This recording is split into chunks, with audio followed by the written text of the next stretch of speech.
Shriram Sanglikar day 5. तर हा आमचा ओंकार कसा बारक्या पोरातनं खेळत होता आणि ह्यांना पण म्हटलं घ्या की खेळायला याला, तरी म्हटले नको बाबा.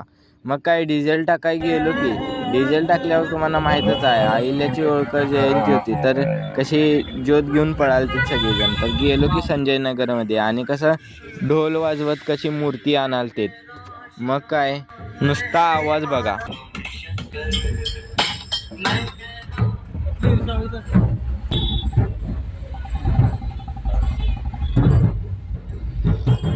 मग एफजेडचं पण पेट्रोल संपलेलं, मग टाकलं की आणि जायचं तर फिरायला. मग कसा व्ह्यू घेतला बघा गाडीवरून मस्तपैकी. मग काय जिजू म्हटलं सगळीकडे बघत असते तेव्हा व्हिडिओज काढत असते, जरा ग बस. कंपनीत गेल्यावर काय चकोतीची आयडिया आम्हाला दिली की गळ्यात घालायला. मग काय येताना असा व्ह्यू घेतला आणि मग आलो की संजय नगरमध्ये. तर संजय नगरमध्ये हा कार्यक्रम चालू होता.